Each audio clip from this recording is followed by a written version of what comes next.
David has already said a lot of what I want to say in this talk, and in a way I'm really just putting highlighters on various, or footnotes really. My talk is really footnotes to David's talk. It's also a way of avoiding you having to pay for and buy this book. Because in the old days, I think he was called Victor Borg. Do you ever know Victor Borg? And he used to go to the piano and he'd play the first note of Wagner's Tristan and Isolde, the prelude. And then he'd play the last note. He said, there you are, you've saved yourself a whole evening now. So what I'm going to do, I'm going to give you the beginning of the book and the end of the book. So it saves you having to read the thing and take a couple of themes. And where I begin, and I've called it the not unexpected return of the soul, and listening to what David had to say earlier, then already I think you'll be on board with this idea. And where I begin is exactly where what David was talking about, this malaise that we feel within psychology. He came up with some wonderful phrases which I've written down. This one from the Australian artist: we are in the midst of the pillaging and rape of a psychological ecosystem. And this sense of the therapeutic industry. You know, it's almost as though this wonderful gift we were given in the 19th and early 20th centuries, this gift of psychology, therapy and so forth, has become a bit rigid, a bit morbid. These are the words of Professor Glenn Slater. Today, psychology rarely inspires, and I don't want to slag off psychology. We have a large and thriving psychology faculty here at St. Mary's, but there is that sense sometimes of it going a little bit awry. Materialism and numbers have eclipsed interiority. Cognitive behaviorism and neuroscience dominate the landscape. I teach courses here based on Freud and Jung. You talked about heresy. I mean, you talk about Christian heresy, psychological heresy. That's the real heresy, you know. And Freud and Jung are banned here in the psychology courses. So I'm a bit like Nicodemus in the Gospels. They come at night. The students come at night and say, can you tell me a little bit about Freud? You know, slightly furtive and under the desk. You know, flatlands where subjects are quantified, therapies are determined economically, and pills are given before anyone asks what's wrong. And this is very much the case. You know, if you suffer from depression in this country, you go to see your GP with your 3-minute appointment or whatever you're given. By and large, you will be given a set of pills to be taken. You know, you won't be asked to. I mean, obviously, it takes a lot of time and energy, but you won't be invited into this area. Psychology has placed itself inside a Skinner box, a place with an empty interior where psychologists map the brain and observe activity. And I think one of the consequences of this sense is this notion of the identity crisis at the heart of psychology. Now, as we've already heard from David, and David is a Jungian analyst, Jungian psychology, however, has always had an eye on the transcendent. And Carl Jung himself, as we've already heard, was entirely comfortable in his version of spirituality. One of his disciples, who has again already been mentioned, and David was saying he was trained by him, is James Hillman, who in a way this book is very much a conversation with James Hillman. When I first read James Hillman, I never met him. There's some very good videos of him on YouTube if you want to see his style. And I'm sure, again, David can tell us more about that this afternoon, but he's a very lively style he had. But when I first read him, I thought, yes, this man gets it. He's really got a sense of what's going on. Just before the end, before he died, this was in 2006, he wrote, "I'm critical of the whole analytical discipline. It has become a kind of new age substitute for life. I think I've got this. It's become a sort of new age substitute for life on the one hand, a substitute for rigorous education in culture, philosophy and religion on the other. And third, a helping profession. The whole thing has lost its way. Something is deeply missing. So we get this sense almost of unease, dis-ease. Where is psychology going? Where is the spirituality in our societies, as David mentioned? And what's been interesting from my point of view, I mean, I'm an unapologetic Wittgensteinian, and from the Wittgensteinian perspective, one of the roles of the philosopher or theologian is to observe the use of language. And what has fascinated me from this perspective is in the last few decades, last 20 years or so, and in the process that David mentioned earlier, this word soul has come back. Not just in terms of psychology, because Hillman, in his revolution that he was pushing forward in psychology, used the word soul as the identifier for what he wanted to promote. But also, interestingly enough, in theology, because again, we would associate soul language automatically with theology, but theologians have been very wary of this. And I think a good example, which I always give, is at the end of just before receiving communion in the Roman Catholic Church. I can never remember the phrase, but shows you how often I go. But just a few years ago, you used to say, "Lord, I'm not worthy to receive you, but only say the word. The word. And my soul shall be healed." No, And I shall be saved, which was the previous one. But now we've brought back the soul in the new translation. The phrase now, "Lord, I'm not worthy to receive you, only say the word, and my soul shall be healed." So it's interesting to see that theologians and religion as well is going back to this notion of soul.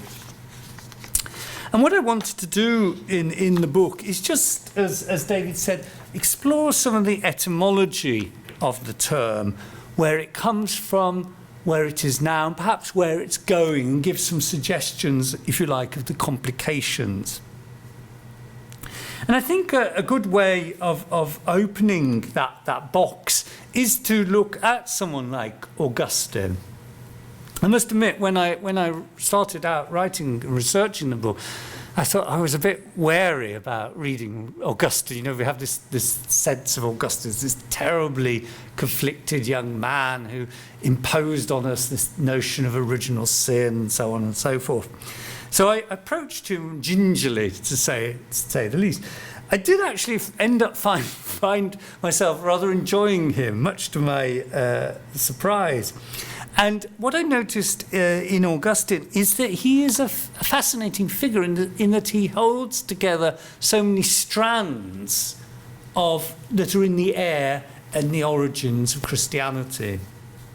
Just as we live in this time now, exactly as David described, of a new paradigm emerging, a new image emerging. This is exactly what was happening when Augustine was writing at the beginning of Christianity. You had a Christianity that was emerging from its sort of minority status into the mainstream status of Roman society, and trying to find a language to articulate its notions using what was available, which at that time would have been Platonic and especially Neoplatonic thought, which has already been mentioned, and I'll say a little bit about that in a moment, and then Roman Stoic ideas, as well as, of course, the Jewish tradition from which Christianity arose. I'm not a biblical scholar, as any of my students will tell you. But again, what I had to do in this pursuit of the soul, as I called it, was to look at how the word psyche, and the word psyche is a very interesting word. It's the Greek word for soul, And it actually imitates the breath, psyche. It's a drawing in of breath and an outward breath. And if you look at how psyche is used in the scriptures, in the New Testament, I managed to identify, I think it was 8 or 9 uses of the term, eight of them. What's complicated from an English perspective, and if you're not a biblical scholar, and again I had to rely a lot on, we've got a very good biblical studies department here, and I had to rely a lot on their help here, is that if you look at the translations into English, the one word psyche is often given different terms in English: life, individual, soul. And just very quickly, for example, it's used in the old Greek sense of that which animates, if you like, the life force. For example, in Matthew 2:20, "Get up, take the child and his mother, and go to the land of Israel. For those who were seeking the child's life, the child's soul, psyche, are dead." Secondly, it's used as the notion of personality, individuality. Matthew 11:29, "Find rest for your psyche, find rest for your soul." That usage that David mentioned earlier, and this is one that's haunted the history of the soul in the West. Soul as opposed to body, psyche as opposed to soma. For example, Matthew 10:28, "Do not fear the ones that kill the soma, the body, but are unable to kill the psyche. But rather fear the one who can destroy both the psyche and the soma in Gehenna." Fourth, this notion of the psyche, the soul, as that which will survive us after death and will form the basis of the judgment. This is where I teach here from time to time a course on the philosophy of mind. This is where we get a lot of our dualist notions of the soul, that which is beyond the body. For example, in James 5:20, "You should know that whoever brings back a sinner from wandering will save the sinner's psyche from death." Then there's this psychological, it's actually much more contemporary, this almost psychological sense of psyche is one element that constitutes part of the whole. So much more this holistic sense of the self. For example, in Matthew 22:37, "You shall love the Lord your God with all your heart, with all your soul, and with all your mind." Then there's this very interesting contrast, which again, and I don't want to get too academic about this, but this is what David mentioned earlier, is this notion of psyche as opposed to spirit. So this notion of soul and spirit as being two separate things. If we think of soul at all nowadays, we'd probably think of soul as a province of spirit. That's not how it's actually used in the scriptures. Psyche or psyche is seen very much as a neutral entity. It's a neutral space in the scriptures. And what happens, especially in our dear friend St. Paul almost uses, the picture I had in my mind when you look at Paul's use of the term is that Christ is almost like a magnet. And when we put Christ into the soul is like iron filings. It also, you remember as a kid, you used to put iron filings on paper and then you shoved the magnet on and they'd all stick up. This is what happens, says St. Paul, to the soul when it's in the presence of Christ. Christ, if you like, magnetizes the soul. Christ points the soul towards the spirit. So psyche, soul in this sense, is a bit more ambiguous. It can actually be, and sometimes you find it translated as earthly. For example, in James 3:14, Jealousy and rivalry is from the knowledge, he says, that is earthly, that is translated, that is knowledge of the psyche. And it is, in fact, says James, demonical, from the daimones. In 1 Corinthians 2:14, the person of the psyche, the person of the soulful person, does not receive the things of the pneuma of God, the Spirit of God. So the person of the soul is not receiving the Spirit. And that's something that, for example, someone like James Hillman makes a lot of. He's quite into this contrast between the soul and the Spirit.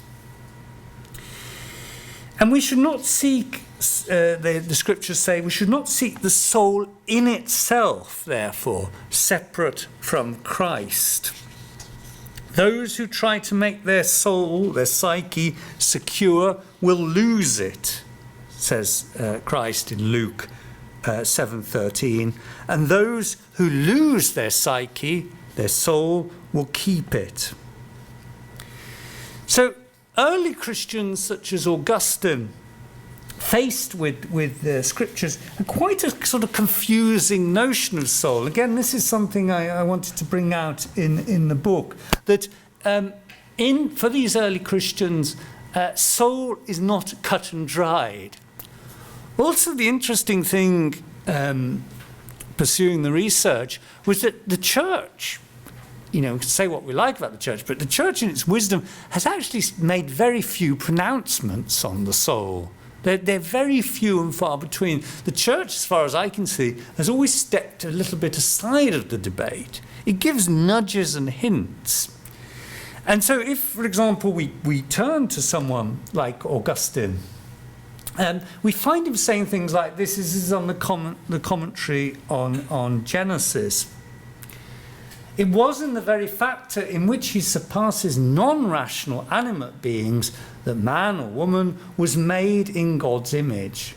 That, of course, is reason, ratio itself, or mind, or intelligence, whatever we wish to call it. So he makes this, again, a slightly vague notion of what the soul is. Yet what is very clear in Augustine, and this is something that we mentioned earlier with regard to Eckhart, and again something that suddenly piqued the interest of theologians. There was a big conference at the beginning of, was it this year or last year? It was the beginning of last year, I think, in Leuven, on deification with the ecumenical patriarch and Archbishop Rowan Williams, and I hope those papers will be published. But what's fascinating is that we do find this tradition within Christianity, exactly as David was mentioning within Eckhart, where the soul is the place of God in ourselves. The Son of God, writes Augustine in the commentary on the Psalms, the Son of God was made a sharer in our mortal nature so that mortals might become sharers in his Godhead. And again, in a further commentary on the Psalms, it is quite obvious that God called human beings gods in the sense that they were deified by his grace, not because they were born of his own substance. And there he's making a distinction with the Neoplatonists I mentioned earlier. He alone deifies who is God of himself, not by participation in any other. So Augustine is absolutely fascinating because what he is presenting is a quite complicated picture of the soul that is far richer, I think, than we would normally assume. Again, my academic mind like to sort of be a bit of an anorak, classify things up. But as I say, Augustine is drawing on the Platonic tradition. He was a Neoplatonist. He was very fond of Plotinus, as well as, of course, being a Manichae as well. I mean, you name it, Augustine was it. I mean, he was a real, talk about New Age spirituality, he was a real spiritual shopper. He went around, he tried them all. But as well as those Platonic and Neoplatonic and Manichaean sources, he was primarily basing his notion of the soul on the Christian scriptures. In some of the Neoplatonic writings, you do get this sense sometimes that if we engage in the right amount of meditation and contemplation, we will eventually find ourselves unifying with the world spirit. That we had that wonderful picture that David presented earlier. Augustine's God, drawing on the scriptures, is one that actively seeks us out. And this, again, is a very common theme in Christianity. We've got this notion that God is not just sitting up there and we will arise to God by contemplation. This God is actually on his way trying to find us. St. John of the Cross wrote, no matter how much we're trying to find God, God is trying much harder to find us. And sometimes you get that sense in John of the Cross of this sort of celestial hide and seek going on between us and God. I mean, you can't get around it. For Augustine does have a bleak view of the cosmos. He would not be so comfortable with the eco-spirituality that David was presenting. Augustine is a bit vague as to why the world and the cosmos should be so broken, but boy, is it broken as far as Augustine is concerned. And that, of course, is something that we today find challenging. But we have implanted in us this longing to reunite with the divine maker. This is very Neoplatonic, this notion that all of us have the spark of the divine in ourselves, as Kathy said, the locus within us that's taking us back to the source. And occasionally, and this is something very common in the early fathers, union with the divine will be experienced in sudden ecstasies. Again, this is something I once called the mystical tradition of the Christian church, the best kept secret of the Christian church. And again, it's something that you're not taught about. If you've gone through any sort of Christian educational formation, this notion of this mystical tradition, this notion of ecstasy, really. Inner contemplation, he says, will lead to the ascent of the soul of God, very much the ladder metaphor. After a time, if you study Christian spirituality, and if you want to do a course on it, there's one starting here next week. You're all very welcome. Pay your right fee, you can come on it. But after a time, if you study the history of Christian spirituality, you just keep seeing the same metaphors coming back time and time again. And one of these is the ladder of ascent. Memory, and of course his famous book is called The Confessions, and confession play an important role in this journey. For the Neoplatonists, we would aspire, we mentioned Pierre Hadot earlier, we would aspire to the divine through the process of contemplation. For Augustine, memory plays a key role, and in fact the whole process of remembering our past life and engaging in the process of discourse, of confession, as he calls it, will lead us to the divine. And this is really the key point I want to make. For Augustine, and this is the great revelation of Augustine really, the human soul reflects the triune nature of the divine.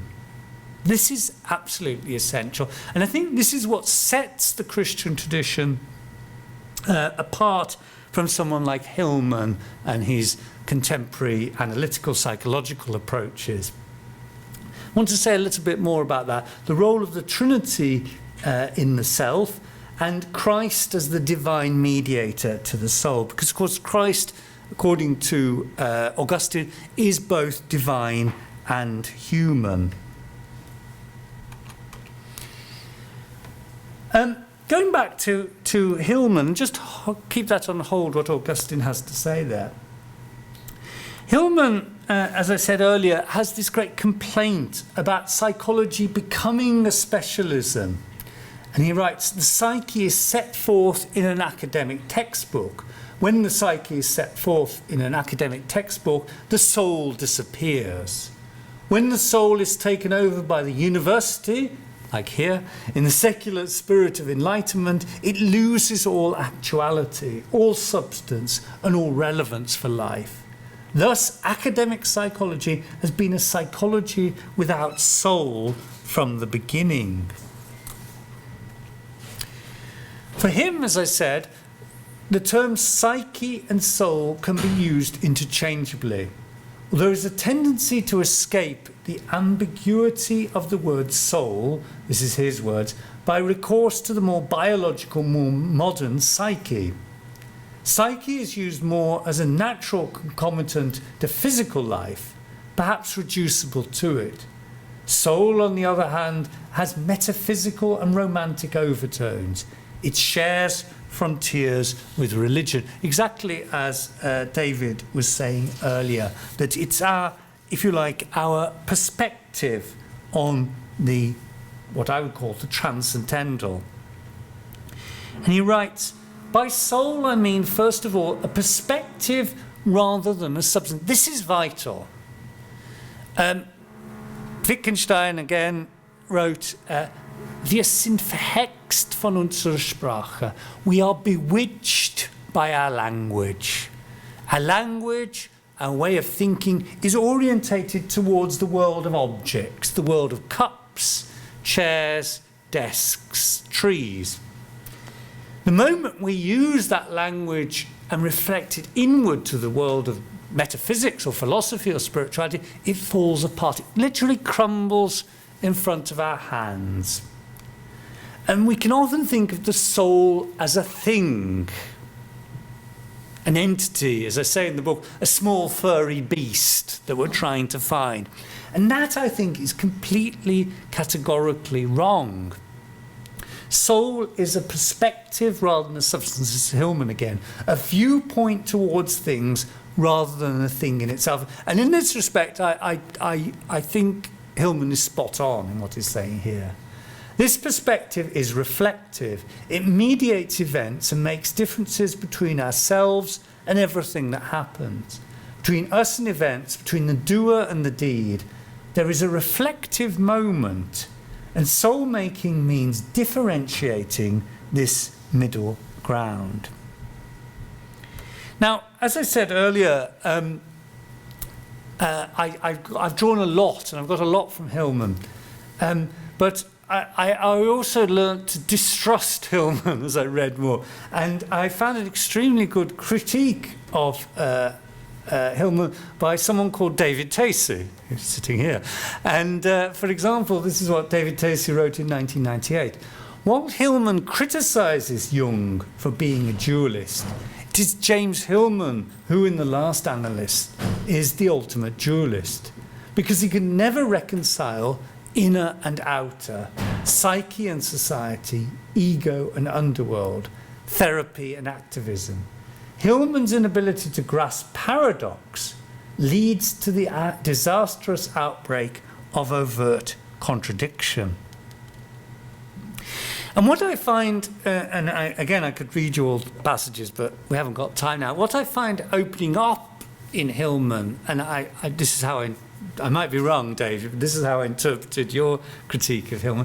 What I saw opening up in Hillman was a chasm between the individual, the self, and the transcendent. And as it got wider and wider and wider, Hillman, like his Neoplatonic forebears, had to populate it. And Hillman populates it with what he calls the gods. And he goes on about the return of the gods. Someone talked about archetypes earlier.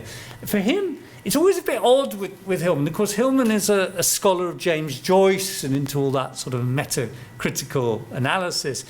Whether actually Hillman believes in these gods or not, and again, you'll have to read Hillman yourself and to form your own opinion.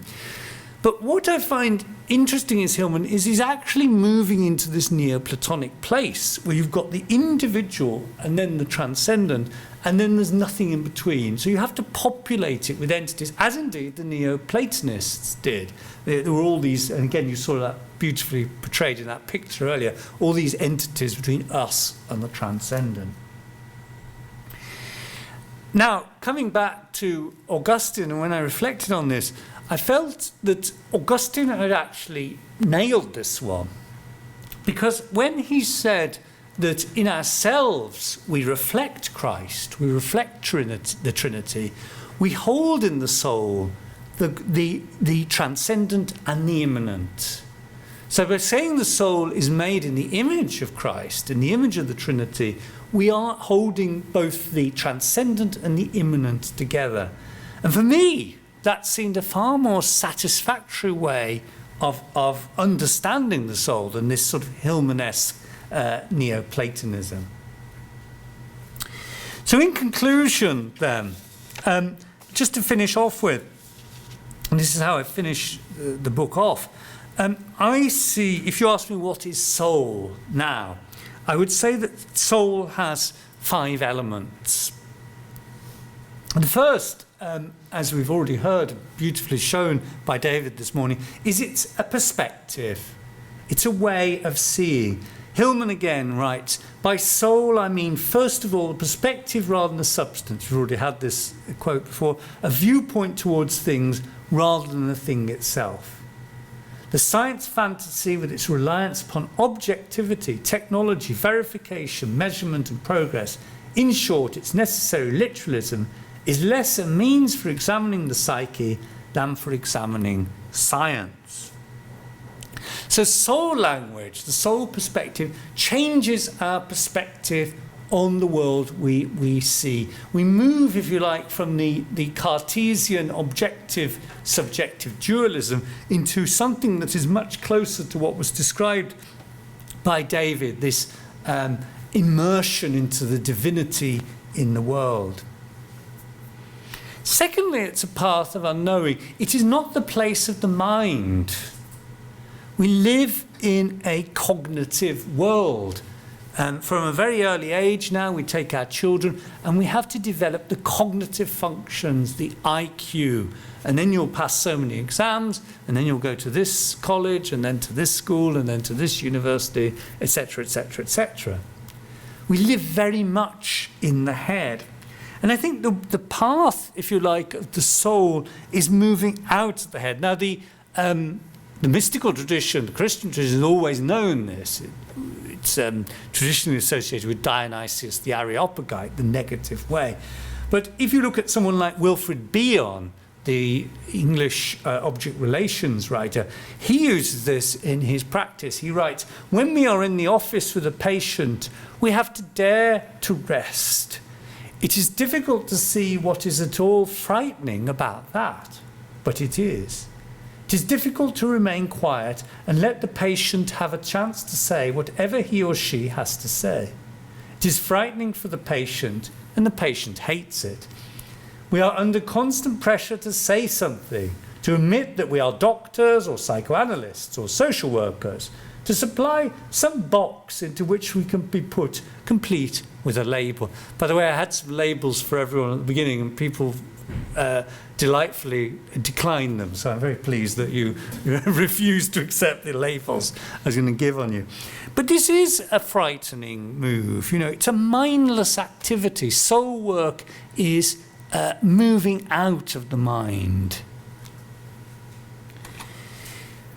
The third element is this one that comes from, if you like, this Trinitarian perspective, the role of ambiguity and paradox. And I've put there the picture of Edith Stein, one of the greatest philosophical minds of the 20th century. She was, in fact, designated to be the successor of Edmund Husserl, the founder of phenomenology, but because she was a woman, she wasn't allowed to take up that professorship. Shortly after this time, she was staying at a friend's house. I always love giving this story. Staying at a friend's house overnight, and she went through the bookcase and found Teresa of Avila's life, Teresa of Avila's autobiography. And she found that she spent the whole night, she didn't sleep that night, she read through the whole of Teresa of Avila. She was that sort of woman.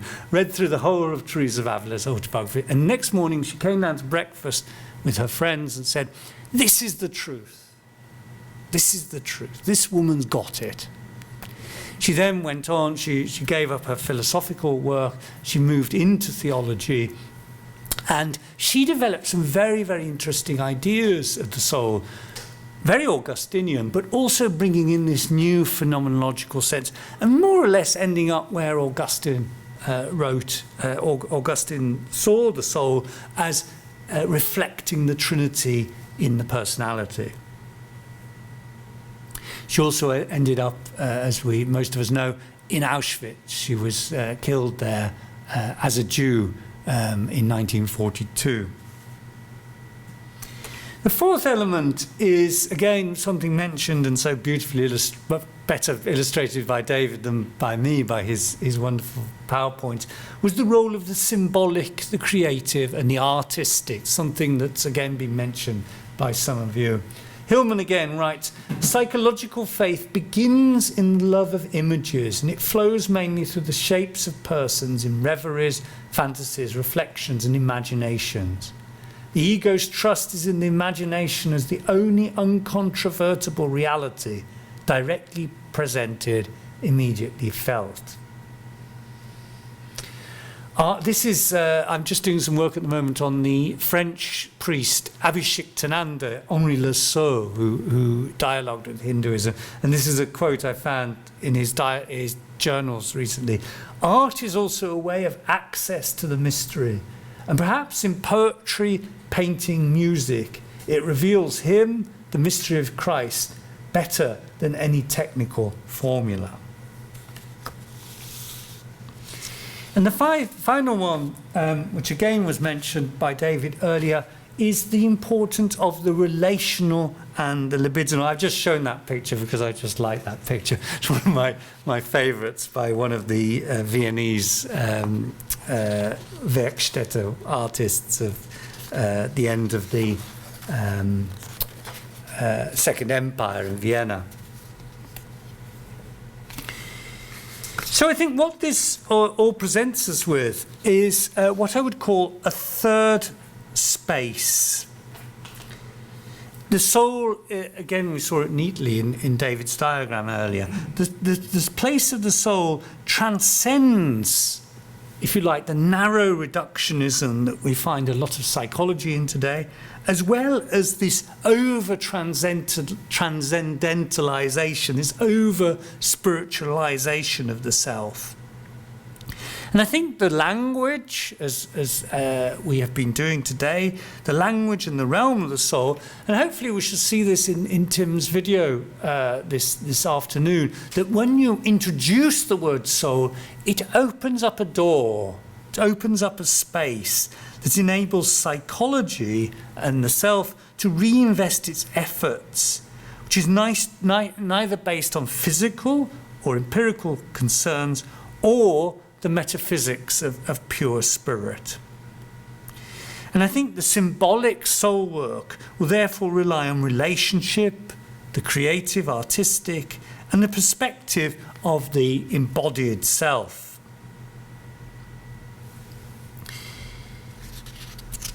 I think overemphasis on either the transcendent or the immanent will, whether it's overly physicalist, idealist, or spiritualist, will of necessity break the delicate web of meaning with which the logos of the psyche must be spun.